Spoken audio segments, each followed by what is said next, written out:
Good morning po, good morning mga kabeng-beng. Isang hindi pangkaraniwang airgun na naman po yung ating susubukan. So, sabi natin hindi pangkaraniwan dahil halos nakikita nating airgun mga kabeng-beng ay makahaba mga kabeng-beng. Ito po ay pistol type po siya. Gawa ng manlapat mga kabeng-beng. So, manlapat na pistol na CO2 airgun. CO2 airgun po ito hindi po yan tunay mga kabeng-beng kung makikita nyo. Pero napaka-detalyado, napaka-pogi. Dito po siya kinakargahan ng CO2. Ayan po yung kanyang inlet port. Yung tangki po niya yan po yung sa ilalim yung tubo na yan. Napaka-pogi po ba. So, ito po ay pipick up mamaya mga kabeng-beng, no? So, ni Sir CJ, ayan, napaka-pogi. So, bolt action po siya. Ayan, kung makikita nyo, bolt action.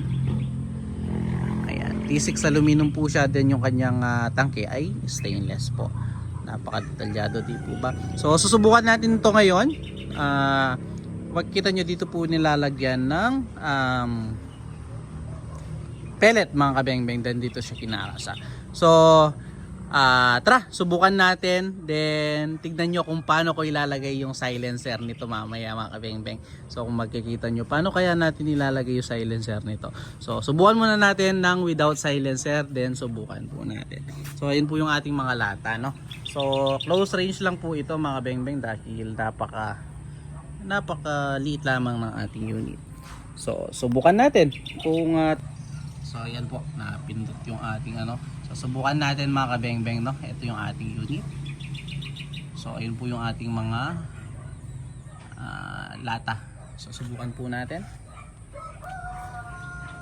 So, lagyan natin ng pellet. Dito po siya nilalagyan ng pellet kung makikita nyo. Dito po. Ayan.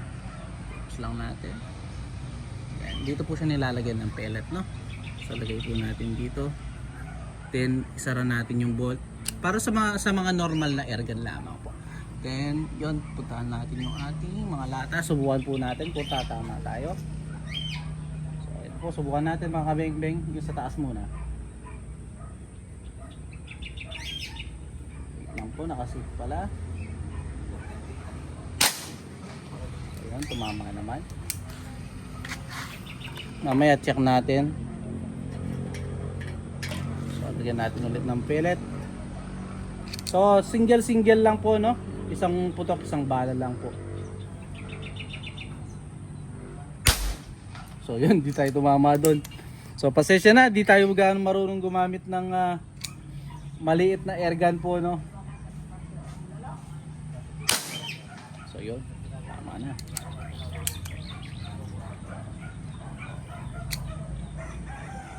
So, bunday nilalim ulit. Tumama ulit. So, yun. Di ko alam yung sight kanina eh. Kaya ngayon, medyo alam na natin. So, yan. Tara, lapitan natin yung ating mga lata.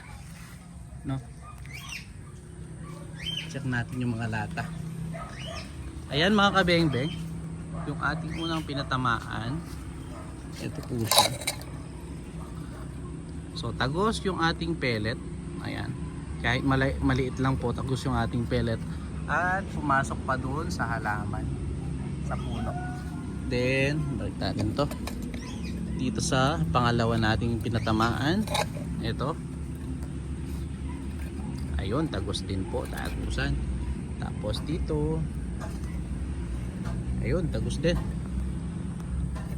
Then yung last, ayun. Ngayon mga kabeng-beng, samahan nyo ko. Lagyan naman natin siya ng silencer, no? So, para makita nyo yung ating unit kung paano lagyan ng silencer. So yan. So ito po yung ating unit, no? Makikita nyo.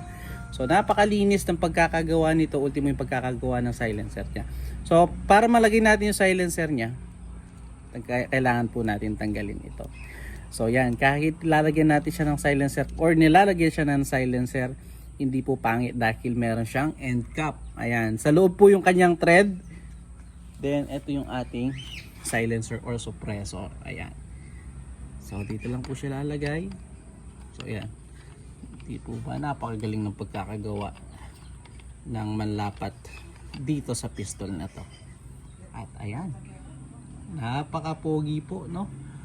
So ito subukan din natin para ma-differentiate nyo yung tunog. Subukan natin. Ayan, subukan natin ito sa bandang taas. Ayan, ganun lamang po yung tunog niya kapag may suppressor. So 5 to 7 shots lamang po yung effective shots nito, no, dahil napakaliit lang ng tangke. So yun, grabe sir. So yan mga kabeng-beng, again, peace out po.